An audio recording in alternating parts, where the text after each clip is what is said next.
Good morning, everyone. Welcome to today's lecture. This is EMI lecture number 2. In the previous lecture, we have seen Faraday's laws of electromagnetic induction. The first law states that whenever flux linked with a coil changes with time, an EMF is induced. The second law says that this induced EMF will be equal to minus d phi by dt. We have also seen that the Lenz law explains this negative sign. It states that the direction of induced EMF or current should be such that it will oppose any change in flux. We had seen some examples of it in which we tried to find out the direction of induced EMF. Do you remember it, beta? How to find out the direction of induced EMF? Well done. Now let us move further ahead and see the next topic. And the next topic is the different parameters that are going to come. Most of the questions will be based on this, and I hope you see this. What are the parameters that you will have to deal with? The first parameter is, of course, the value of induced EMF. EMF is induced whenever flux changes. Then the second parameter is induced current. If there is a closed loop and an EMF is induced, you will have a current flowing in the coil. The third parameter that we'll have to think about is the induced charge. If current is flowing in a circuit, then definitely there is charge flowing through the circuit. Induced heat. Well, if current is flowing, wherever in circuit you have current, you have some amount of energy lost in the form of heat. Then you will have the concept of induced electric field. A changing magnetic field will create an electric field. That electric field is known as the induced electric field. Now, you can have a question where you are supposed to find out the rate of change of flux. What is the rate of change of flux? Basically, if del phi is the change in flux in a time delta t, delta phi by delta t will be the change in flux. Total will be the rate of change of flux. Total change in flux divided by total time. If I put a negative sign before it, this becomes your Faraday's second law, which gives us the average EMF. Why I have written average EMF here? Because we are dividing total flux by total time.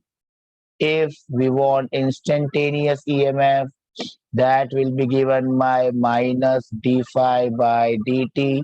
That is the formula that we had seen. That is the formula for instantaneous EMF. Delta phi by delta t is the formula for induced EMF. This negative sign is given by the Lenz law. Do you understand this, beta? Okay, I'll give you a minute so that you can note it down.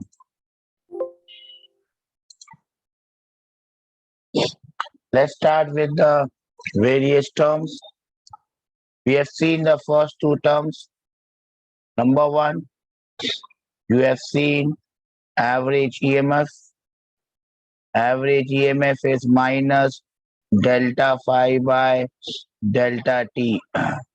Total change in flux divided by total time, and this negative sign is only because of Lenz's law. Do we understand this? Then we have instantaneous EMF minus d phi by dt.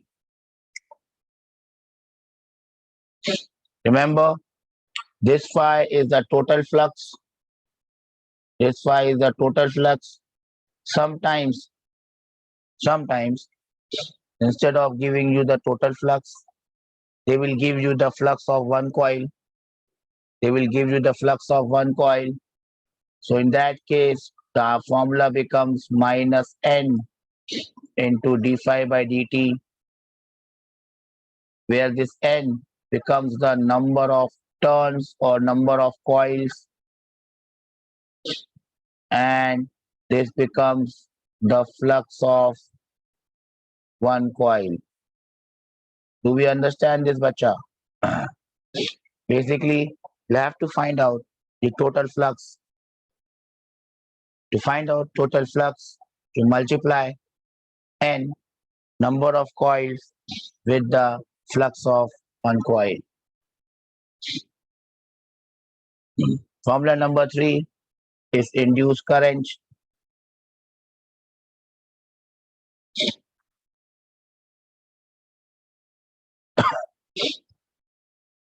If there is a closed loop, you will have induced current. Again, I can have two formulas for induced current.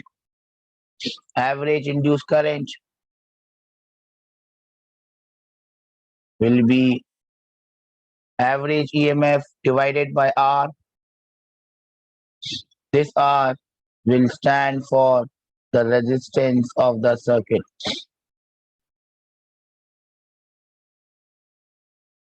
Do we understand this? Yes or no? If I put the value of average EMF, it will be minus delta phi by delta t divided by R. That will give me the value of average current.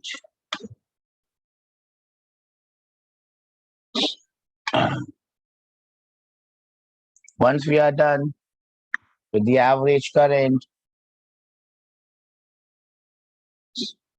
we can find out the value of instantaneous current.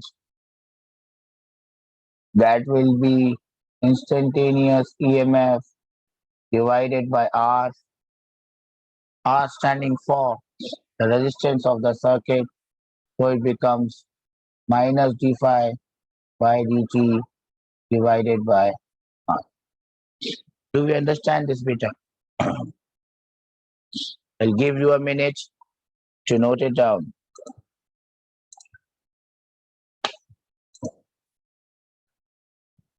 That was the instantaneous current.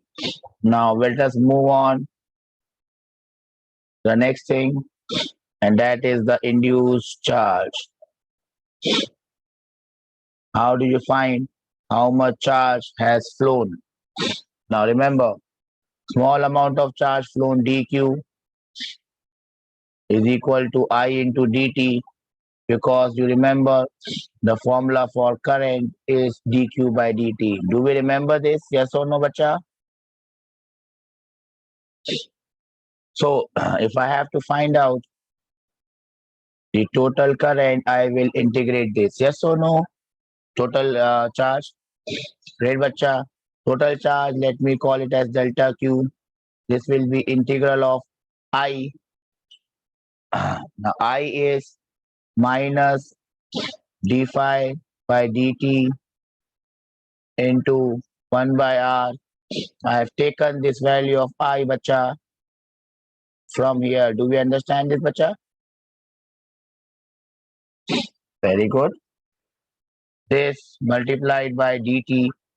What happens, beta, is this dt gets cancelled. And what I'm left with is minus 1 by r into integral of d phi. Integral of d phi will give you the change in flux.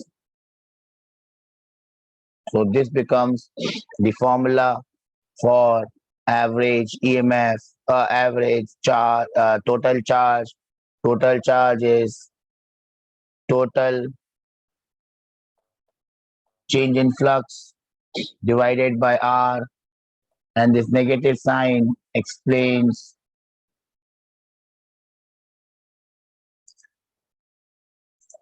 sorry, and this negative sign is explained by the Lenz's law. Do we understand this? Sorry, I forgot to share the screen. So basically, I'll repeat it once again. Charge, small charge dq is I into dt. To find out the total charge, I will integrate this. To integrate this, what I have done is put the value of current from here, yellow one, and integrated it.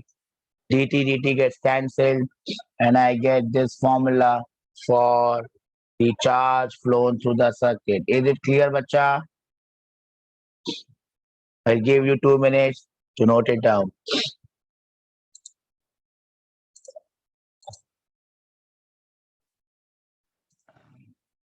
What we have done is that we have seen the formulae for induced EMF, induced current, and induced charge. Here are some things that you must note. So important notes. Number one, induced EMF and induced current is inversely proportional to time.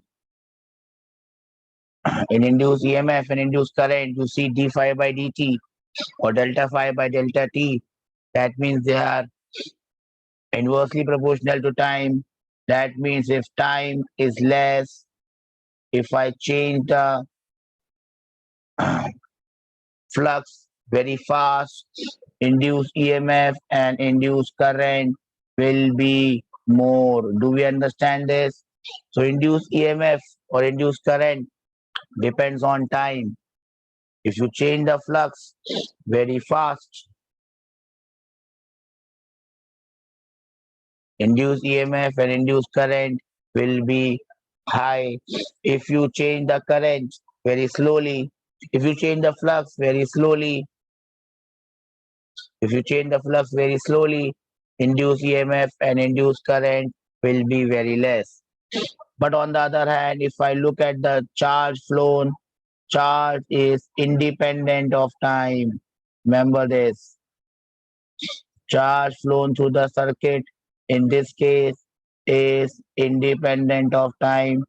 No matter how quickly or how fast you do the change of flux, as you can see here, the charge flown does not depend on time. Time is not coming anywhere in the picture. Do we see this, bacha? So these are the 2 points that you must remember. Induced EMF and induced current depend on time, but charge flown through the circuit does not depend on time. I'll give you 2 minutes to note this down.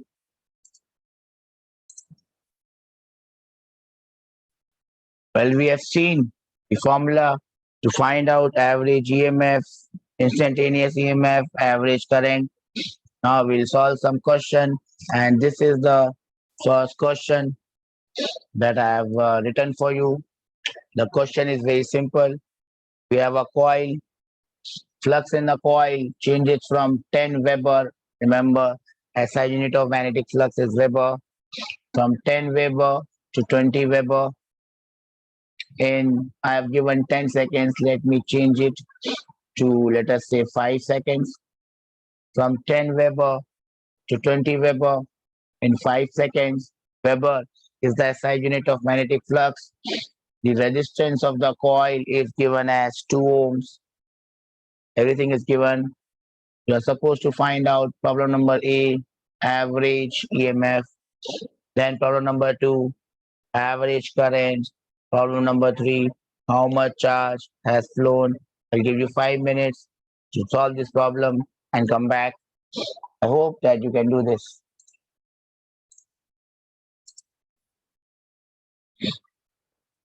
So, how do I do it?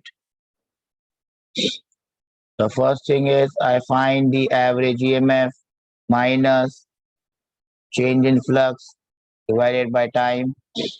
Minus sign only indicates the direction. Change in flux is final flux minus initial flux divided by time minus final flux is 20, initial flux is 10 divided by time. The answer will be minus 2 volt. Minus sign only indicating that it is opposing change of flux. Do you understand how did I get this? Yes or no? No, yes?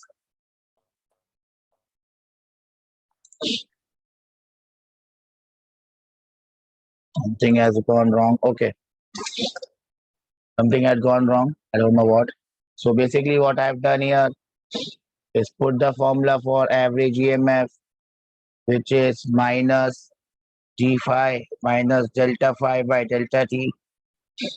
To find out the change in flux, I have subtracted initial flux from the final flux and divided it by time.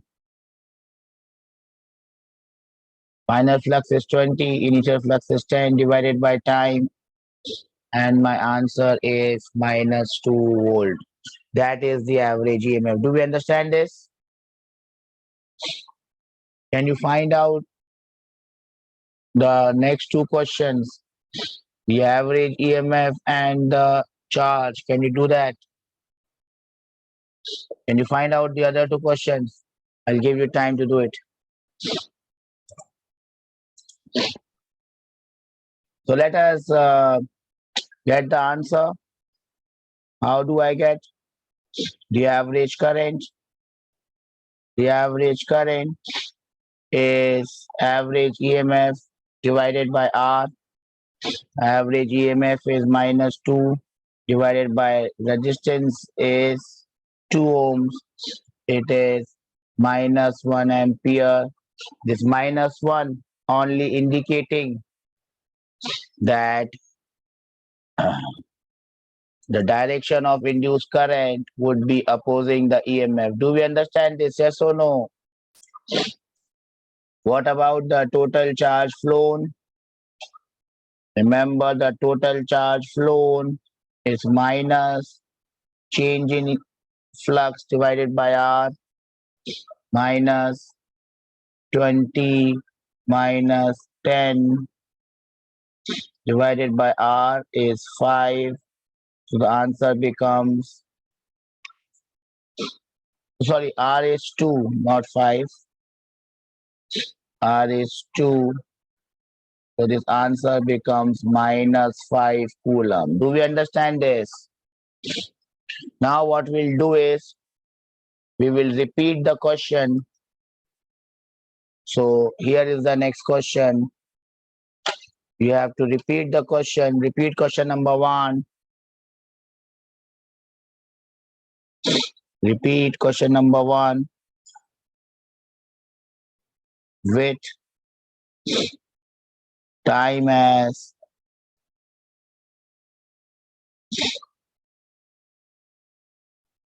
20 seconds. You have to repeat the same question. I have changed the time to 20 seconds. Can you do this for me? I'll give you 2 minutes to note down. Try the next question. The next question You have to do the same question, but with 20 seconds. Your time starts now.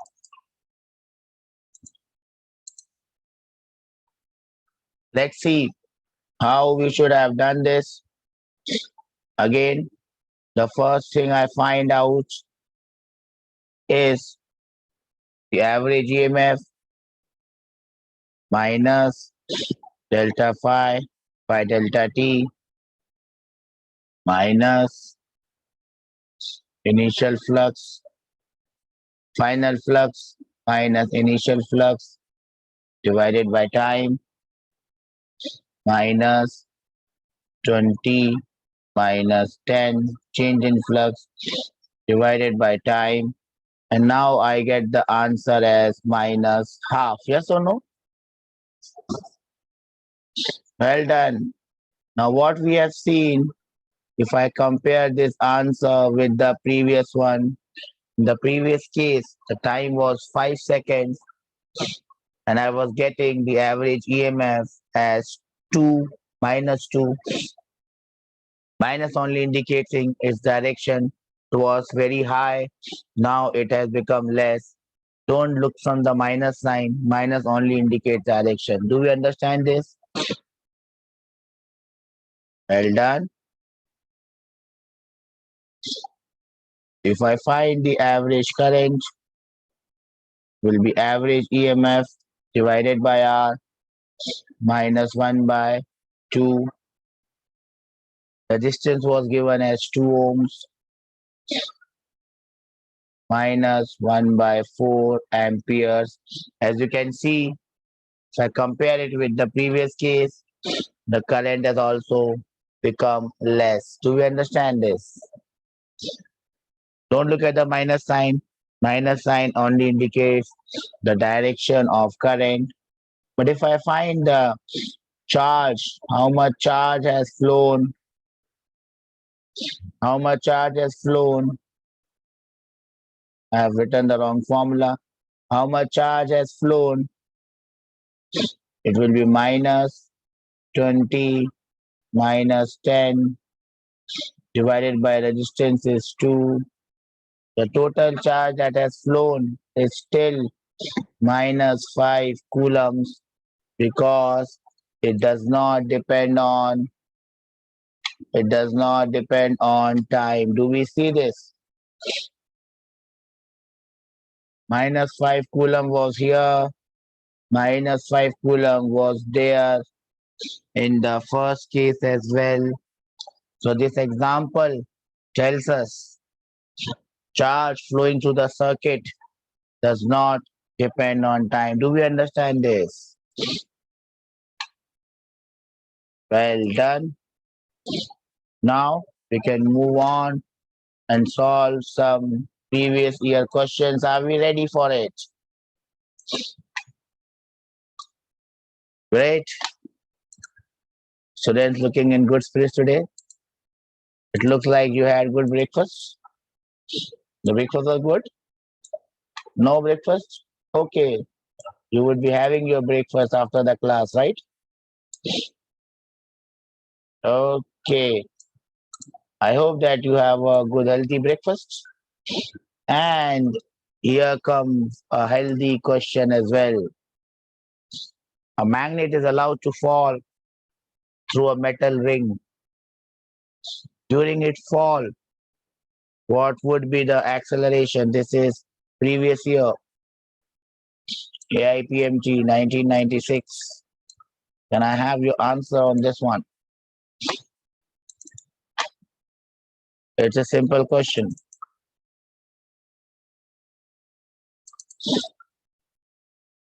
What do you think would be the answer? A, B, C, D. And what is the reason behind it? Number 2, greater than G will be falling at a acceleration greater than G. What makes you think that, bacha? When it falls through the ring, what will happen, beta? An EMF will be induced in the ring. Yes or no? Do we understand this?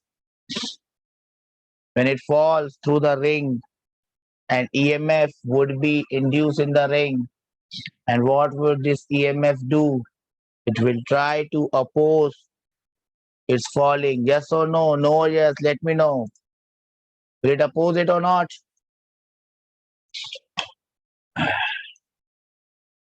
When this magnet falls in the ring, through the ring, an EMF will be induced in the ring and it will try to oppose the fall of the ring. So it will apply a force in the opposite direction and therefore the acceleration would be less than g. Do we understand this? Magnet is falling through a ring. EMF is induced in the ring. Will try to oppose the reason of why this EMF is produced. The reason is the falling magnet. It will try to oppose it. So the acceleration would be less than the value of g. G is the acceleration of gravity. Do we remember G? Acceleration due to gravity. Yes or no, bacha? Let us move on to the next question. And I hope you can give me the answer for this one. The magnetic flux through a circuit of resistance changes by an amount delta phi, time interval delta t. How much charge has flown through the circuit? The same time delta t. And I wait for your answers.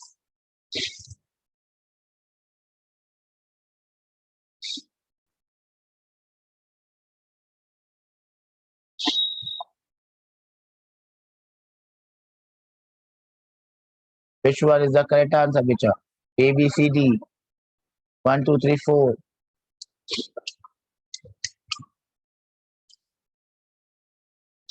Do we have some answer?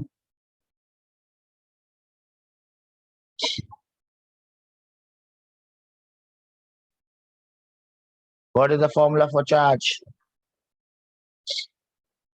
Yes, the answer is A. Charge flown through the circuit is total change in flux divided by the resistance R. Do we understand this? Great. I hope everyone is noting it down.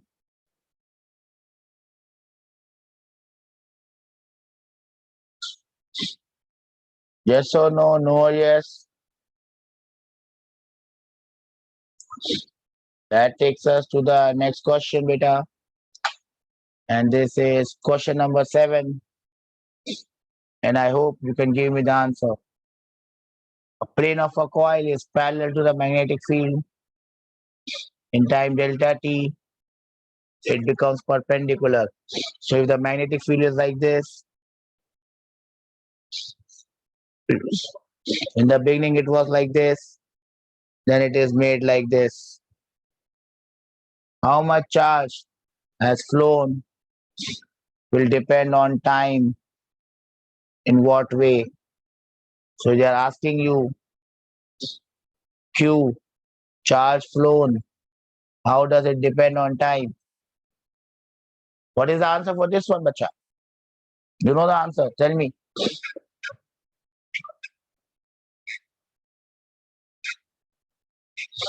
The charge flown through the coil. The coil is turned in time delta t. How does it depend on time? Yes, bacha, give me the answer.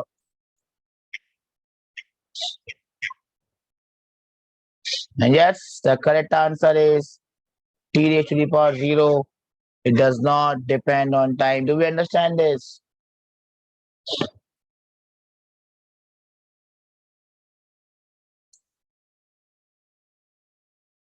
Well done.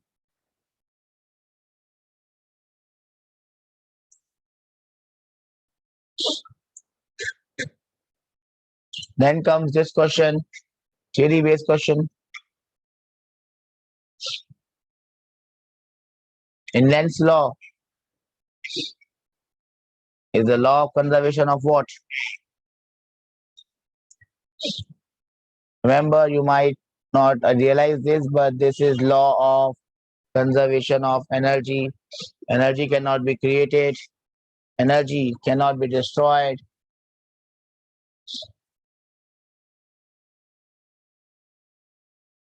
It can only be transferred from one form to other. Do we understand this? Yes or no? No, yes. Are you noting it down, bacha? You are talking to each other. Are we noting it down, beta? Comes the next question. To induce an EMF in the coil, the magnetic flux A, B, C, D must increase, must decrease, must remain constant, can either increase or decrease. What is the correct answer? A, B, C, D. I want to induce an EMF in the coil. What should I do with magnetic flux? Should I always increase? Should I always decrease? I can increase or decrease, or it will remain constant. And the answer is yes, my dear friend, correct. It can either increase or decrease. If the flux decreases, induced EMF will try to increase it. If the flux decreases, it will increase. If the flux decreases, it will increase. If the flux increases, it will decrease. Do we understand this? Induced EMF will do ulta. If the flux is increasing, it will try to decrease it. If the flux is decreasing, it will try to increase this. I hope you are understanding this, bacha.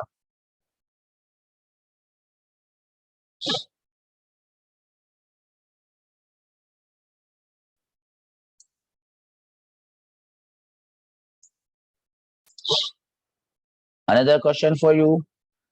We've already done this. You must realize that the same question gets repeated again.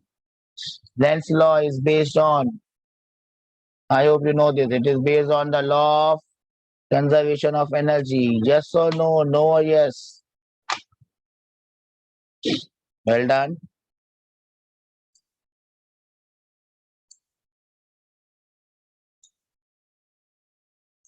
Next one. By which law direction of induced current can be found?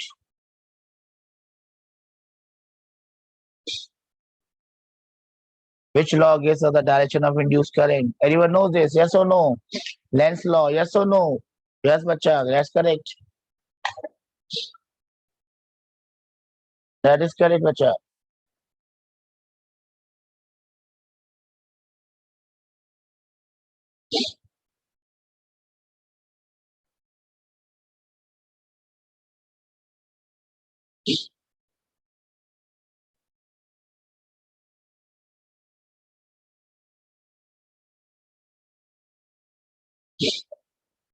So,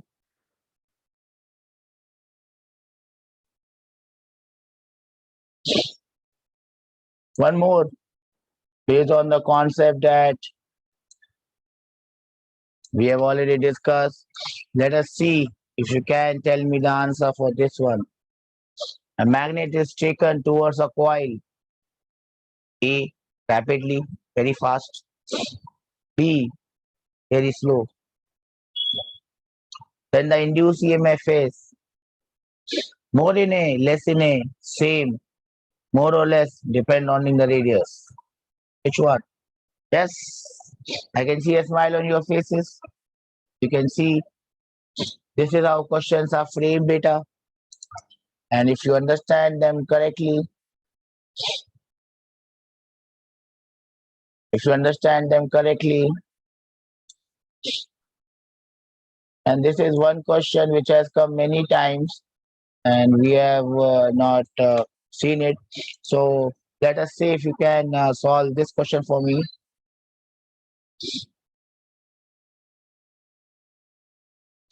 I guess you can't see the entire question.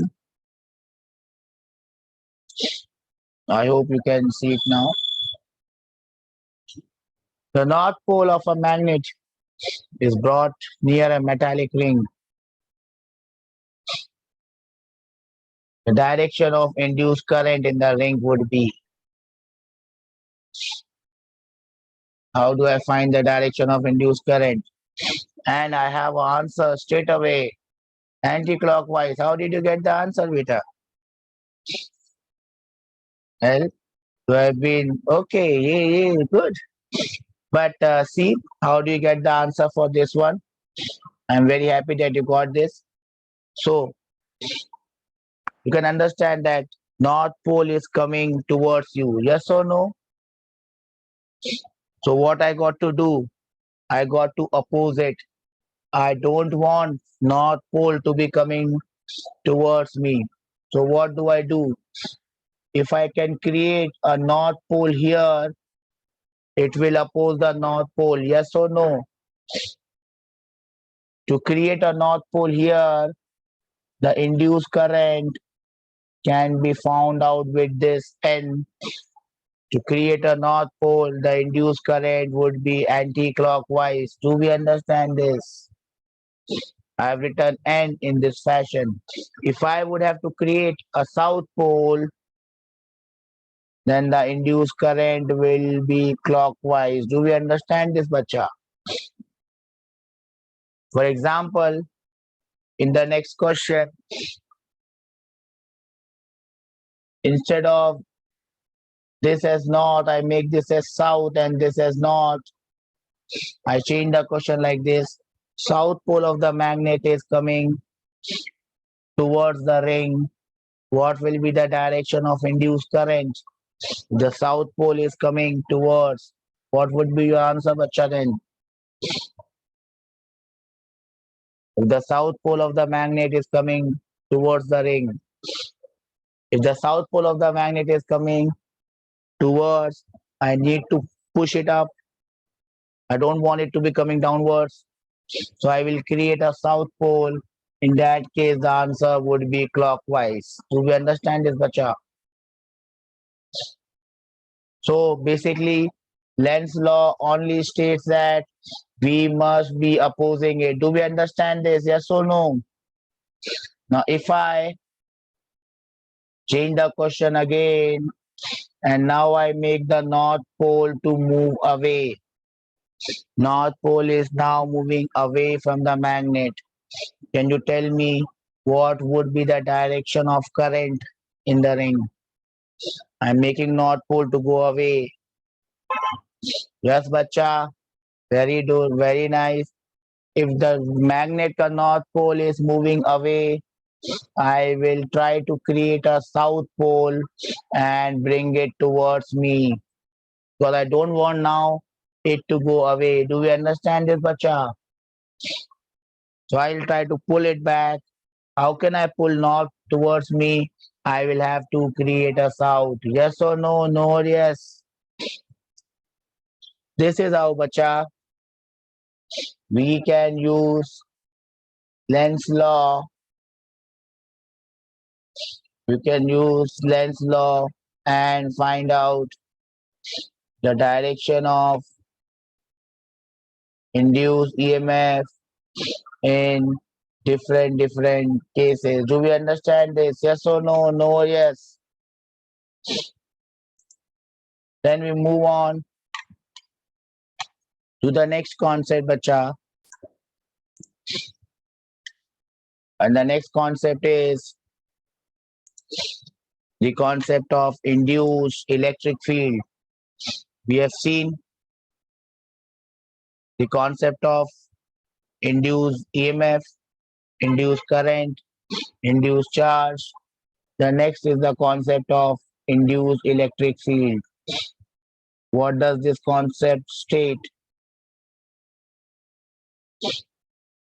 This concept states that whenever magnetic field B is changing with time,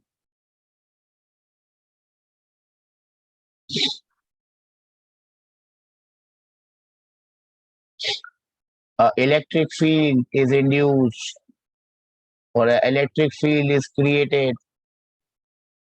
This electric field is known as induced electric field.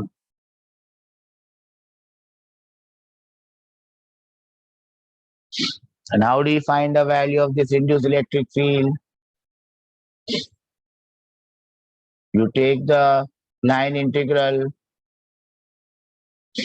of this induced electric field, which is nothing but the induced EMF, and that will be equal to minus d phi by dt. This is the formula to calculate this electric field. You would hardly get any question on this. You just need to understand the concept of induced electric field, that this induced electric field is formed by a magnetic field with changes with time. Do we understand this? Yes or no, bacha? Give you a minute to note it down.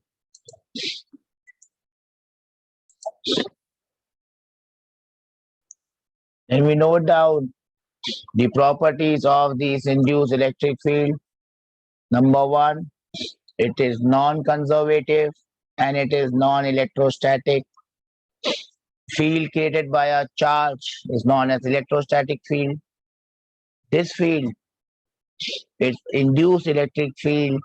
This cannot be created by electrostatic charge. This is always created by a changing magnetic field with time. Its field lines are closed curves, and in case of cylindrical space, it will be circular closed curves. I'll show you the diagram. First, note these 2 points down.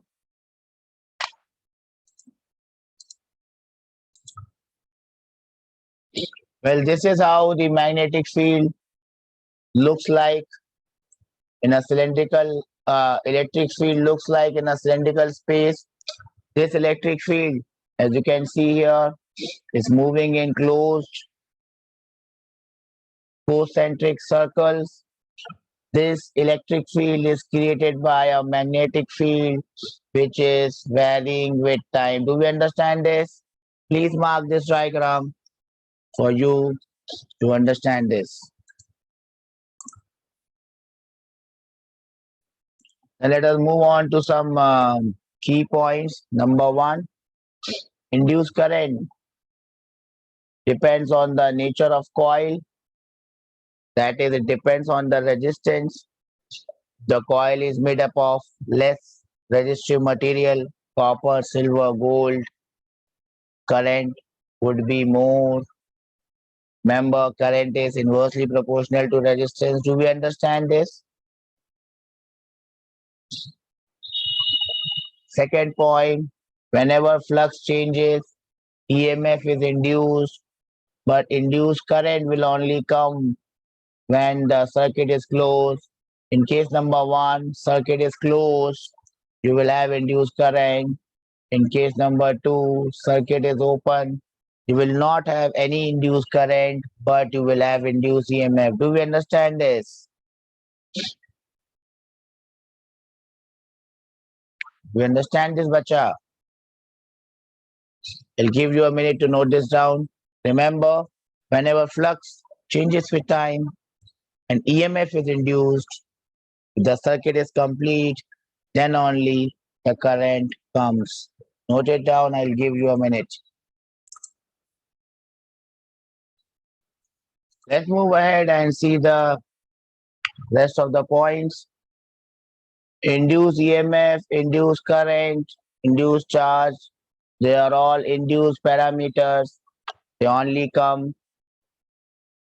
when flux linked with a coil changes with time. Induced charge does not depend on time. It is independent of the rate of change of flux. It only depends on the change in flux and the nature of the coil because it depends on the resistor. Do we understand this? I'll give you 2 minutes to note this down.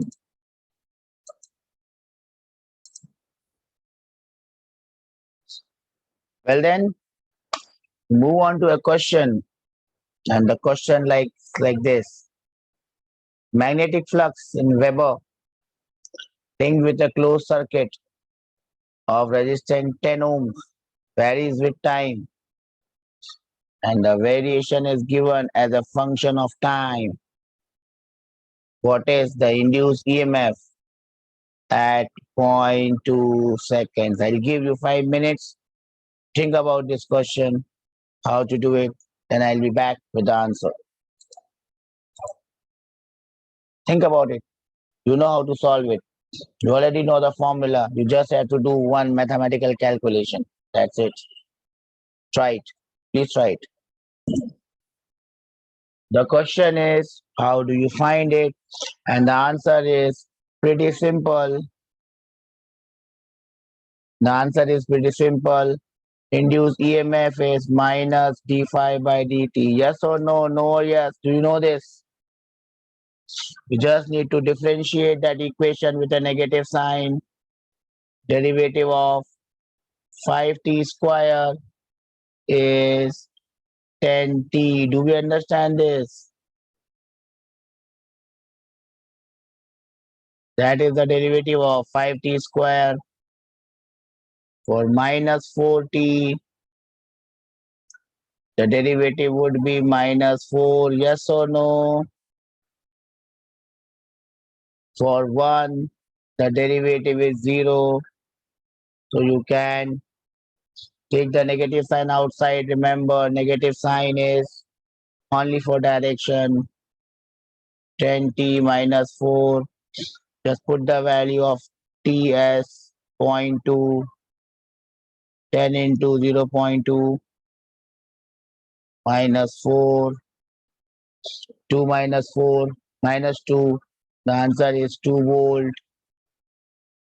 The induced EMF is 2 volt. Yes or no? No or yes? You understand how this is done?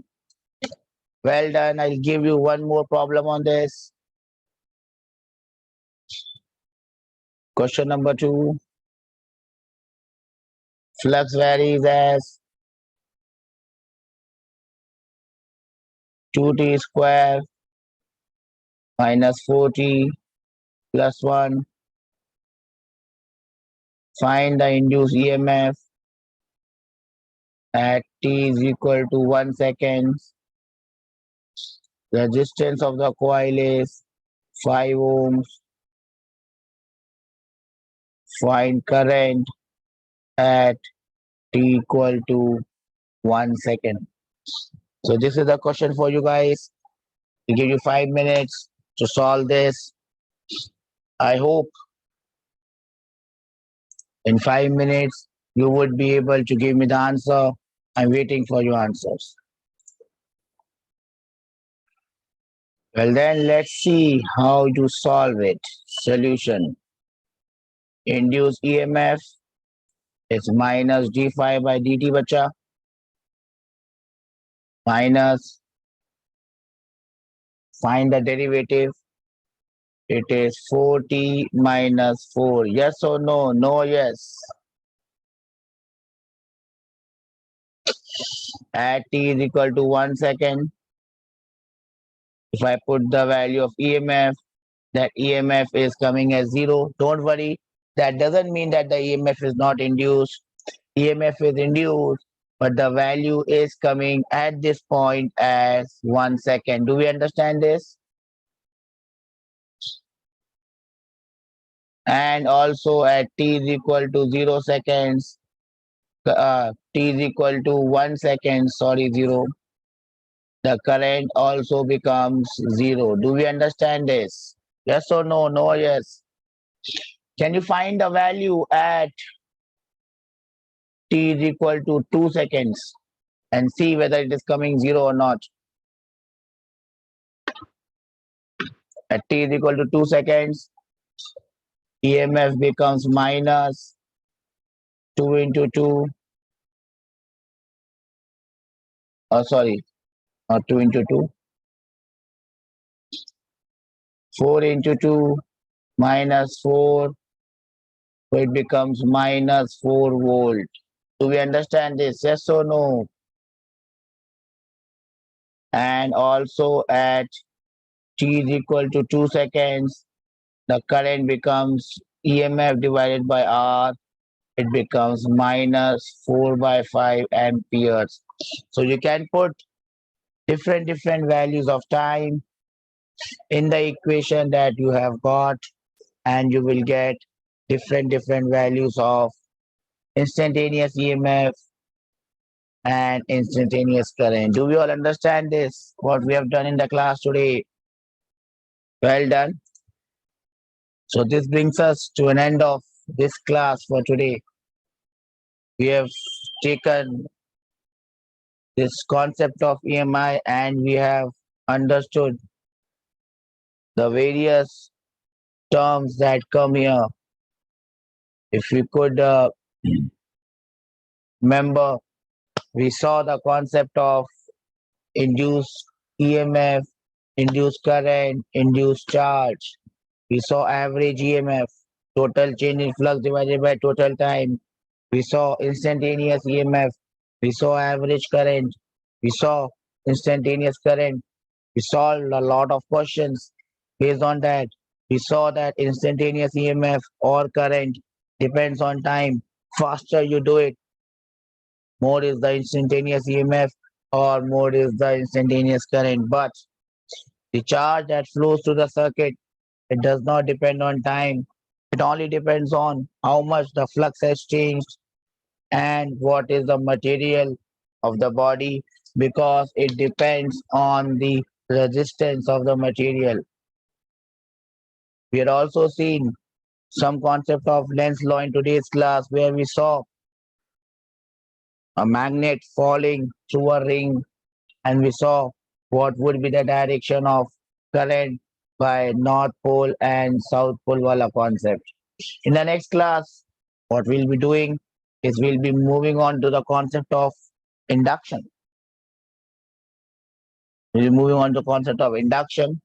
So induction will be taken in the next class, and we'll continue solving problems as we have already done.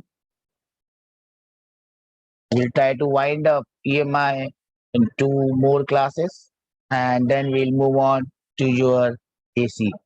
That's it. If you have any doubts, you can always ask me. Take care and ciao ciao.